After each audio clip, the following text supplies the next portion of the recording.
Chapitre 26. Les rapports extérieurs d'Alexis Alexandrovitch et de sa femme restaient les mêmes qu'autrefois. La seule différence était qu'ils travaillaient encore plus qu'avant.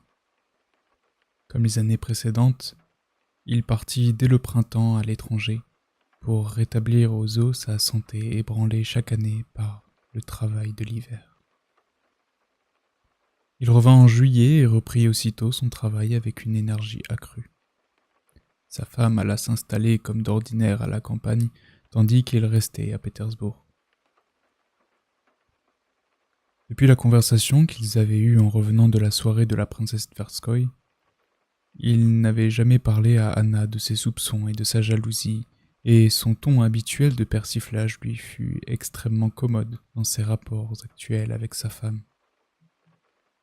Il lui témoignait un peu plus de froideur. Il semblait lui en vouloir un peu plus d'avoir refusé ce premier entretien.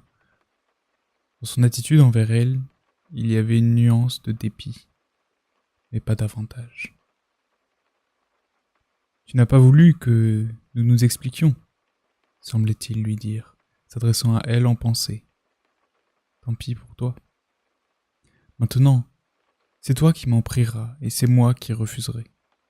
Tant pis pour toi. » lui disait-il mentalement, comme un homme qui aurait essayé vainement d'éteindre un incendie, qui en aurait pris de l'humeur et dirait « À ton aise, brûle, puisque c'est comme cela. » Cet homme intelligent et fin dans l'exercice de ses fonctions ne voyait pas combien sa conduite envers sa femme était insensée. Il ne le voyait pas parce qu'il avait trop peur de comprendre sa situation présente, et il avait fermé et scellé au fond de son cœur le tiroir où se trouvaient ses sentiments pour sa famille, c'est-à-dire pour sa femme et son fils. Lui qui était un père attentif, il commença à la fin de l'hiver à montrer de la froideur à son fils, adoptant avec lui le ton ironique qu'il prenait avec sa femme. « Eh bien, jeune homme, » lui disait-il quand il le rencontrait. Alexis Alexandrovitch pensait et disait que jamais il n'avait été surchargé de besogne comme cette année-là. Mais il ne s'avouait pas qu'il s'était lui-même inventé ses occupations, que c'était un des moyens de ne pas ouvrir le tiroir où se trouvaient ses sentiments pour sa femme et pour sa famille, et les pensées qui les concernaient, qui devenaient d'autant plus effrayantes qu'elles restaient enfermées là plus longtemps. Si quelqu'un avait eu le droit de lui demander ce qu'il pensait de la conduite de sa femme, le doux et paisible Alexis Alexandrovitch n'aurait rien répondu, mais se serait mis fort en colère contre celui qui lui aurait posé cette question. Aussi prenait-il un air digne et sévère quand on lui demandait des nouvelles d'Anna. Alexis Alexandrovitch ne voulait rien peser de la conduite, ni des sentiments de sa femme, et, de fait, il n'en pensait rien. La villa des Karénines était à Peterhof. La comtesse Lydie Ivanova, d'ordinaire, y passait aussi l'été, et entretenait des relations de bon voisinage avec Anna. Cette année-là, la comtesse Lydie Ivanovna n'avait pas voulu habiter Peterhof, n'était pas allée une seule fois voir Anna Arkadievna, et avait un jour fait allusion aux inconvénients de l'intimité d'Anna avec Betsy et Vronsky. Alexis Alexandrovitch l'avait arrêté sévèrement, en déclarant que sa femme était au-dessus de tout soupçon. Depuis lors, il évitait la comtesse Lydie Ivanovna. Décidé à ne rien voir, il ne remarquait pas qu'un certain nombre de gens commençaient à regarder sa femme de travers. Il ne voulait pas comprendre et ne comprenait pas pourquoi sa femme avait tellement insisté pour aller s'installer à Tsarskoye, où habitait Betsy, non loin du camp de Vronsky. Il ne se permettait pas d'y penser et n'y pensait pas, mais en même temps au fond de son cœur, sans se le formuler jamais, et sans avoir non seulement la moindre preuve, mais le moindre soupçon, il était convaincu d'être un mari trompé, et il en était profondément malheureux. Combien de fois au cours de ces 8 années de bonheur conjugal, Alexis Alexandrovitch ne s'était-il pas dit, en voyant des femmes infidèles et des maris trompés: « Comment en arrive-t-on là ? Comment ne sort-on pas d'une situation aussi inconvenante? Mais maintenant que le malheur s'était abattu sur lui, non seulement il ne songeait pas à sortir de cette situation, mais désirait l'ignorer complètement, et l'ignorer précisément parce qu'elle était trop terrible, trop monstrueuse. Depuis son retour de l'étranger, Alexis Alexandrovitch était venu 2 fois à la campagne. Une fois, il avait dîné, la seconde fois, il avait passé la soirée avec des invités de sa femme, mais il n'était pas resté pour la nuit, ce qu'il faisait ordinairement les autres années. Le jour des courses avait été un jour très rempli pour Alexis Alexandrovitch, mais, en établissant le matin le programme de sa journée, il avait décidé de dîner de bonne heure et de se rendre aussitôt après chez sa femme, et de là aux courses où devait être toute la cour, et où il lui fallait se montrer. Il passait chez sa femme parce qu'il avait décidé d'aller la voir 1 fois par semaine, pour les convenances. De plus, il lui fallait, selon l'ordre établi, remettre ce jour-là à Anna, avant le 15 du mois, l'argent nécessaire aux dépenses. Avec son habituelle maîtrise de soi, il réfléchit à tout cela sans se permettre de s'étendre davantage en pensée sur ce qui concernait sa femme. Il fut très occupé pendant la matinée. La veille, la comtesse Lydie Ivanovna lui avait envoyé une brochure d'un voyageur célèbre qui avait parcouru la Chine et se trouvait actuellement à Pétersbourg. La comtesse y avait joint une lettre le priant de recevoir ce voyageur, homme fort intéressant et utile à différents égards. Alexis Alexandrovitch n'avait pas eu le temps de lire toute la brochure dans la soirée et l'avait terminée le lendemain matin. Puis étaient venus des solliciteurs et avaient commencé rapport, réception, nomination, révocation, distribution de récompenses, pensions, appointements, correspondance. Tout ce travail, des jours ouvrables, comme l'appelait Alexis Alexandrovitch, et qui lui prenait tellement de temps. Ensuite, il avait eu son travail personnel, la visite de son médecin et de son régisseur. Celui-ci ne resta pas longtemps. Il se contenta de remettre à Alexis Alexandrovitch l'argent qui lui était nécessaire et lui fit un bref compte-rendu de l'état de ses affaires qui n'était pas très brillante cette année-là. Ils avaient dépensé beaucoup d'argent en déplacements et ils étaient en déficit. Mais le docteur, un praticien célèbre de Pétersbourg, qui était en termes amicaux avec Alexis Alexandrovitch, s'attarda davantage. Karénine ne l'attendait pas ce jour-là et fut étonnée de sa visite, et plus encore de l'attention avec laquelle il l'interrogea sur son état, le sculpta et lui tâta le foie.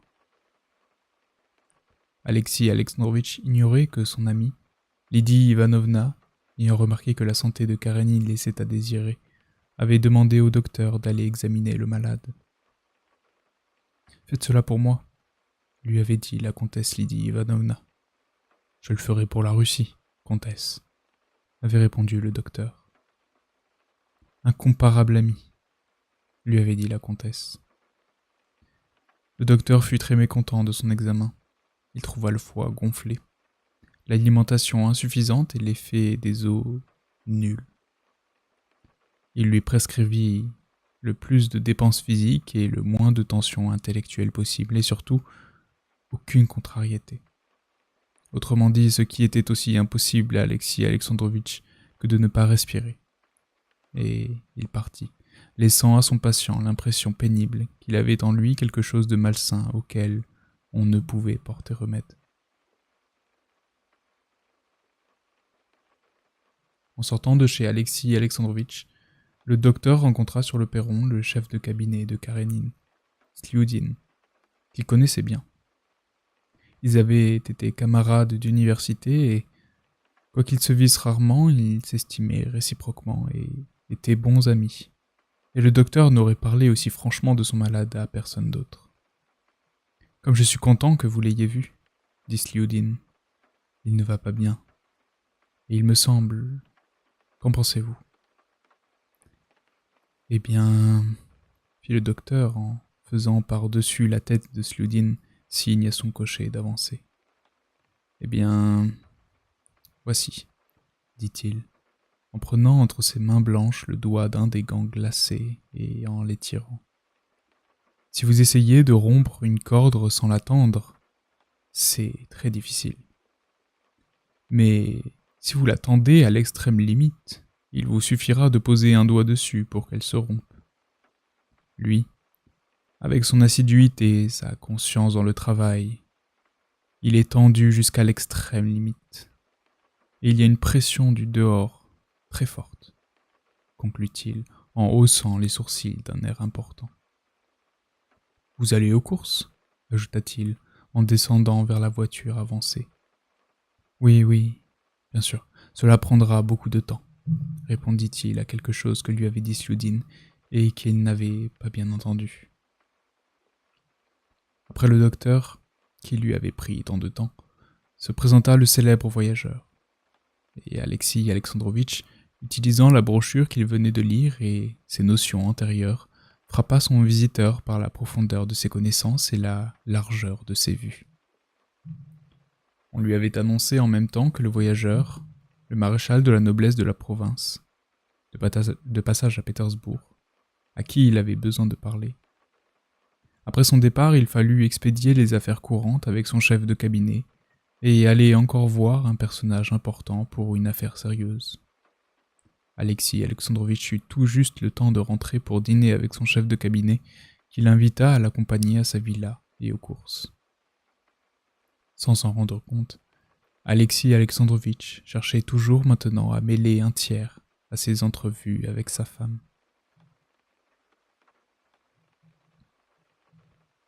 Chapitre 27.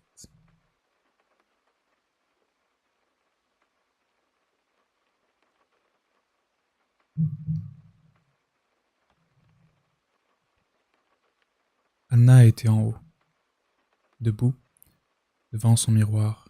Elle piquait un dernier nœud à sa robe à l'aide d'Anouchka, lorsqu'elle entendit devant le perron le bruit des roues qui écrasaient le gravier. « C'est trop tôt pour Betsy », songea-t-elle, et, jetant un coup d'œil par la fenêtre, elle aperçut le landau, d'où sortir le chapeau noir de son mari et ses oreilles qu'elle connaissait si bien. « Ah, quelle malchance! J'espère qu'il ne va pas passer la nuit, » se dit-elle, et elle fut si épouvantée de tout ce qui pouvait en résulter que, sans prendre une minute de réflexion, elle sortit à sa rencontre, avec un visage radieux, sentant en elle cet esprit de mensonge et de ruse qui lui était désormais familier. Elle céda aussitôt à cet esprit et commença à parler, sans savoir ce qu'elle allait dire. « Ah, comme c'est aimable !» dit-elle, en tendant la main à son mari et en adressant un sourire à Sludin, qui était un habitué de la maison. « Tu restes pour la nuit, j'espère. » Ce fut le premier mot que lui souffla l'esprit de ruse. « Nous allons partir ensemble. C'est dommage que j'ai donné ma parole à Betsy. Elle va passer me prendre. » Alexis Alexandrovitch fronça les sourcils au nom de Betsy. « Oh, je ne veux pas séparer les inséparables, » dit-il de son ton sarcastique habituel. « J'irai avec Michel Vassilievitch. Les docteurs me recommandent de prendre de l'exercice. Je ferai une partie de la route à pied, et je m'imaginerai que je suis aux courses. »« Mais rien ne presse, » dit Anna. « Voulez-vous du thé ?» Elle sonna. « Servez le thé, et dites à Serge qu'Alexis Alexandrovitch est arrivé. »« Eh bien, et ta santé ? Michel Vassilievitch, vous n'étiez pas encore venu chez moi. Regardez comme mon balcon est bien arrangé, » disait-elle en s'adressant tantôt à l'un, tantôt à l'autre. Elle parlait simplement, naturellement, mais trop et trop vite. Elle le sentait elle-même, d'autant plus qu'au regard curieux que lui avait jeté Michel Vassilievitch, elle avait cru voir qu'il l'observait. Michel Vassilievitch se rendit aussitôt sur la terrasse. Elle s'assit à côté de son mari. « Tu n'as pas très bonne mine, » lui dit-elle. « Non, » répondit-il. « Le docteur est venu me voir aujourd'hui, et il m'a pris 1 heure. Je pense que c'est un de mes amis qui a dû me l'envoyer. Ma santé est si précieuse. » « Que t'a-t-il dit ?» Elle l'interrogea sur sa santé, sur ses occupations, l'engagea à se reposer et à venir vivre près d'elle. Elle disait tout cela gaiement, rapidement et avec un éclat singulier dans le regard. Mais Alexis Alexandrovitch n'accordait en ce moment aucune importance à ce ton. Il n'entendait que les mots et ne leur donnait que le sens direct qu'ils avaient. Il ne lui répondit simplement, quoique toujours avec ironie. Il n'y avait rien de particulier dans cette conversation, mais Anna ne put jamais se souvenir dans la suite de cette courte scène, sans un sentiment de honte torturante. Seriodja entra, précédé de sa gouvernante. Si Alexis Alexandrovitch s'était permis d'observer, il aurait remarqué le regard timide et perdu que le petit garçon posait sur son père, puis sur sa mère. Mais il ne voulait rien voir et ne vit rien. Eh bien, jeune homme, il a grandi. C'est vrai, il devient tout à fait un homme. Bonjour, jeune homme. Et il tendit la main au petit Serge, épouvanté. L'enfant, qui avait toujours été timide avec son père, l'évitait depuis qu'Alexis Alexandrovitch l'appelait jeune homme, et depuis qu'il se demandait en vain si Vronsky était un ami ou un ennemi. Il se tourna vers sa mère, comme pour implorer sa protection. Il ne se sentait à l'aise qu'avec elle. Alexis Alexandrovitch, qui pendant ce temps avait engagé la conversation avec la gouvernante, tenait son fils par l'épaule, et Seriodja se sentait si malheureux et si gêné qu'Anna vit qu'il allait fondre en larmes. Elle avait rougi en le voyant entrer, remarquant son embarras. Elle se leva rapidement, ôta la main d'Alexis Alexandrovitch de l'épaule de son fils, et embrassant le petit, le conduisit sur la terrasse, et revint aussitôt. « Il est l'heure, maintenant, » dit-elle en jetant un coup d'œil sur sa montre. « Comment se fait-il que Betsy ne vienne pas ?»« Oui, » dit Alexis Alexandrovitch, et, se levant, il joignit les mains et fit craquer ses doigts. « Je suis venu aussi t'apporter de l'argent, car la cage ne nourrit pas l'oiseau. Tu dois en avoir besoin. »« Non. »« Ah, si !» dit-elle sans le regarder, et en rougissant jusqu'à la racine de ses cheveux. « Tu reviendras sans doute après les courses. »« Mais oui, » répondit Alexis Alexandrovitch. « Voici l'ornement de Peterhof, la princesse Tverskoï, » ajouta-t-il, en apercevant par la fenêtre une calèche anglaise dont la caisse minuscule était suspendue très haut. « Quelle élégance! Quelle grâce! Allons, partons. » La princesse Tverskoï ne descendit pas de voiture, et seul son valet en guêtre, collet et chapeau noir, sauta devant le perron. « Je viens. Adieu, » dit Anna. Elle embrassa son fils, vint vers Alexis Alexandrovitch et lui tendit la main. « C'est très gentil à toi d'être venu. » Alexis Alexandrovitch lui baisa la main. « Alors, au revoir. Reviens pour le thé. C'était parfait, » dit-elle, et elle sortit, rayonnante et enjouée. Mais à peine avait-il disparu de sa vue qu'elle sentit sur sa main l'endroit qu'avaient effleuré ses lèvres et frissonna de dégoût. Chapitre 28.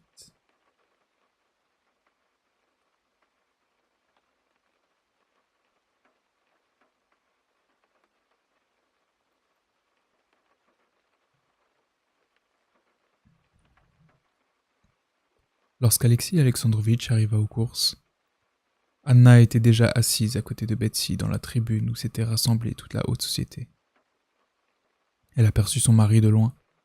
Ces deux hommes, son mari et son amant, étaient les deux centres de sa vie, et elle était avertie de leur présence sans le secours des sens.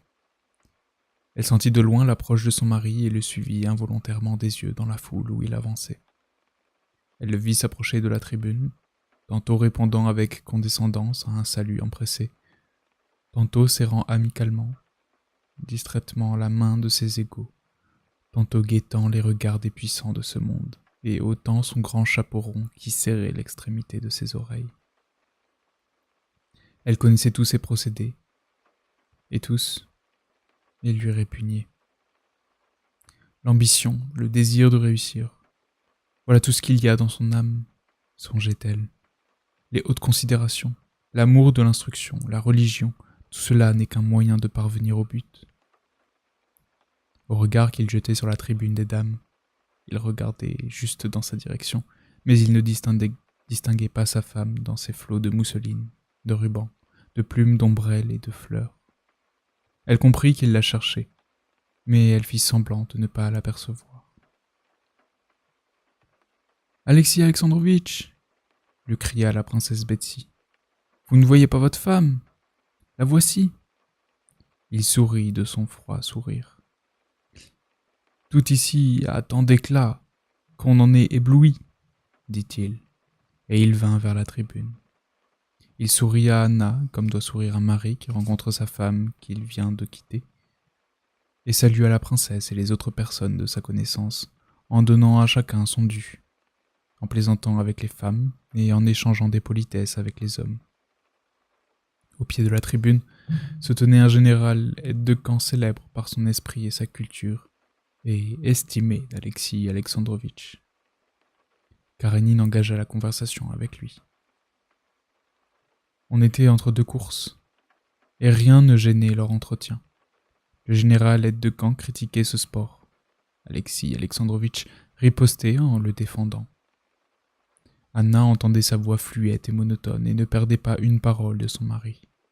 Tout ce qu'il disait lui semblait faux et blessait lourdement son oreille. Lorsque la course d'obstacles commença, elle se pencha en avant tout en tenant ses yeux fixés sur Vronsky qui approchait de son cheval et se mettait en selle. Elle entendait la voix déplaisante de son mari qui discourait. Torturée d'inquiétude pour Vronsky, elle souffrait plus encore du son grêle de cette voix qui lui semblait ne devoir se taire jamais et dont elle connaissait toutes les intonations. « Je suis une mauvaise femme, une femme perdue, » songea-t-elle. « Mais je n'aime pas mentir. Je ne puis supporter le mensonge. Tandis que lui, il se nourrit du mensonge. Il sait tout, voit tout. Que sent-il donc s'il peut parler si tranquillement ? S'il me tuait ou s'il tuait Vronsky, je l'estimerais. Mais non, il n'a besoin que de mensonges et de respectabilité, » se disait Anna, sans se demander ce qu'elle attendait précisément de son mari, ni quelle attitude elle aurait voulu lui voir prendre. Elle ne devinait même pas que cette volubilité d'Alexis Alexandrovitch qui l'exaspérait tant n'était que l'expression de son angoisse intime. Comme un enfant qui vient de se cogner et qui saute et s'agite pour oublier qu'il a mal, Alexis Alexandrovitch avait besoin d'un exercice intellectuel pour éloigner les pensées qui s'imposaient à lui en présence de sa femme et de Vronsky, dont le nom revenait à chaque instant. « Le danger dans les courses d'officiers est une condition indispensable, » disait-il. « Si l'Angleterre peut montrer dans son histoire militaire des exploits particulièrement brillants de sa cavalerie, elle le doit uniquement au développement historique de la force, aussi bien dans ses chevaux que dans ses hommes. Le sport, à mon avis, a une grande importance, et, comme toujours, nous n'en voyons que le côté superficiel. »« Pas toujours superficiel, » dit la princesse Tverskoï. « Il paraît qu'un des officiers s'est brisé 2 côtes. » Alexis Alexandrovitch eut son sourire habituel qui découvrait ses dents, sans autre signification. « Admettons, princesse, que ce ne soit pas superficiel, mais intérieur, » dit-il. « La question n'est pas là. » Et il se tourna à nouveau vers le général avec qui il parlait sérieusement. « N'oubliez pas que ce sont des officiers qui courent, et qu'ils ont choisi cette carrière. Toute vocation a son revers de la médaille. Cela entre directement dans les devoirs d'un officier. Un sport monstrueux comme la boxe ou les combats de taureaux est un indice de barbarie. Mais le sport spécialisé est un indice de progrès. « Oh, je ne reviendrai plus. Cela m'ennuie trop, » dit la princesse Betsy. « N'est-ce pas, Anna ?»« Oui, mais c'est fascinant, » dit Notre-Dame. « Si j'avais été romaine, j'aurais assisté à tous les jeux du cirque. » Anna ne disait rien, et ne quittait pas sa lorgnette braquée toujours dans la même direction. À ce moment, un général de haute taille traversa la tribune. Interrompant son discours, Alexis Alexandrovitch se leva précipitamment, mais avec dignité, et lui fit un profond salut. « Vous ne courez pas ? lui dit le général en plaisantant. Ma course est plus difficile, répondit respectueusement Alexis Alexandrovitch. Et quoique cette réponse n'eût aucun sens, le général eut l'air de recueillir le mot d'un homme d'esprit et de comprendre la pointe de la sauce. Il y a 2 points de vue, reprit Alexis Alexandrovitch, celui des acteurs et celui des spectateurs. L'amour de ce genre de spectacle est l'indice le plus sûr du faible degré de développement des spectateurs, j'en conviens. Mais, princesse, un pari, cria en bas la voix de Stepan Arcadievitch qui s'adressait à Betsy. Pour qui tenez-vous? Anna et moi, nous parions pour le prince Kouzovlev, répondit Betsy. Moi pour Vronsky. Une paire de gants. Entendu. Comme c'est beau, n'est-ce pas? Alexis Alexandrovitch garda le silence, pendant qu'on parlait autour de lui, mais reprit aussitôt. J'en conviens. Mais les jeux virils... Il voulait poursuivre, mais à ce moment, on donna le signal du départ et toutes les conversations s'arrêtèrent. Alexis Alexandrovitch se tut lui aussi. Tous se levèrent et regardèrent du côté de la rivière. Alexis Alexandrovitch ne s'intéressait pas aux courses. Aussi, il ne regarda pas les cavaliers, et promena distraitement ses yeux lasses sur les spectateurs. Son regard s'arrêta sur Anna. Le visage de celle-ci était pâle et grave. Visiblement, elle ne voyait rien ni personne, à part un seul. Sa main serrait convulsivement son éventail et elle retenait sa respiration. Karénine se détourna brusquement pour examiner d'autres visages. Cette dame que voilà, et les autres, ont également l'air très émus. C'est tout naturel, se dit Alexis Alexandrovitch. Il aurait voulu ne pas regarder sa femme, et ses yeux se reportaient sur elle involontairement. Une seconde fois, il observa ce visage essayant de n'y pas lire ce qui était écrit si ostensiblement, et, contre sa volonté, il y vit avec terreur ce qu'il ne voulait pas savoir. La première chute, celle de Kouzovlev, avec la rivière, impressionna tout le monde. Mais Alexis Alexandrovitch vit clairement au visage pâle et triomphant d'Anna que celui qu'elle regardait n'était pas tombé. Lorsqu'un autre officier tomba sur la tête, après que Makhoïn et Vronsky eurent sauté la grande barrière qu'on le crut mort et qu'un frisson d'horreur parcourut toute l'assistance, Alexis Alexandrovitch vit qu'Anna n'avait même pas remarqué l'incident et comprenait à peine ce qu'on disait autour d'elle. Il portait les yeux sur elle de plus en plus souvent, avec une insistance croissante. Anna, absorbée par le spectacle, sentit le regard froid de son mari fixé sur son visage. Elle tourna la tête un instant, lui jeta un coup d'œil interrogateur et, fronçant légèrement les sourcils, reprit sa position. « Ah, ça m'est bien égal, semblait-elle lui dire, et elle ne lui accorda plus un seul regard. La course fut malheureuse. Sur 17 cavaliers, plus de la moitié tombèrent et se firent des fractures. Vers la fin de l'épreuve, l'émotion générale était d'autant plus vive que l'empereur avait laissé voir son mécontentement.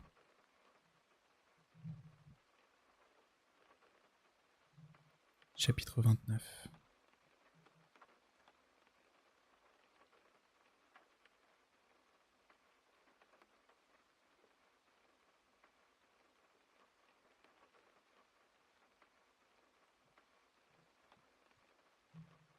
Tous exprimaient à voix haute leur indignation. On répétait une phrase dite par quelqu'un. Il ne manque plus que le cirque et les lions. Et l'effroi était général. Aussi, lorsque Vronsky tomba et qu'Anna poussa un cri. N'y avait-il là rien qui pût surprendre? Mais il se produisit aussitôt, après, dans sa physionomie, un changement. Cette fois, positivement indécent. Elle était éperdue. Elle se débattait comme un oiseau pris au piège. Tantôt elle voulait se lever et s'en aller. Tantôt elle s'adressait à Betsy. « Partons, partons, lui disait-elle. Mais Betsy ne l'entendait pas. Courbée en deux, elle s'entretenait avec un général qui était venu la saluer. Alexis Alexandrovitch s'approcha de sa femme et lui offrit poliment son bras. « Partons, si vous le désirez, » lui dit-il en français. Mais Anna écoutait ce que disait le général et n'aperçut pas son mari. « Il paraît qu'il s'est aussi cassé la jambe, » disait le général. « C'est inconcevable. » Anna, sans répondre à son mari, porta sa lorgnette à ses yeux et regarda l'endroit où Vronsky était tombé. Mais c'était si loin, et la foule était si compacte qu'elle ne put rien distinguer. Elle abaissa sa lorgnette et voulut partir, mais à ce moment un officier, galopant à toute bride, vint faire un rapport à l'empereur. Anna se pencha en avant pour écouter. « Stiva, Stiva !» cria-t-elle à son frère. Mais son frère ne l'entendit pas. Elle voulut quitter la tribune. « Je vous offre mon bras pour la seconde fois, si vous voulez vous en aller, » lui dit Alexis Alexandrovitch en lui touchant le bras. Elle s'écarta de lui avec dégoût et, sans le regarder en face, lui répondit « Non, non, laissez-moi. Je vais rester. » Elle voyait maintenant que, de l'endroit où était tombé Vronsky, un officier accourait vers la tribune en coupant le champ de course. Betty lui fit signe avec son mouchoir. L'officier annonça que le cavalier n'était pas blessé, mais que le cheval avait la colonne vertébrale rompue.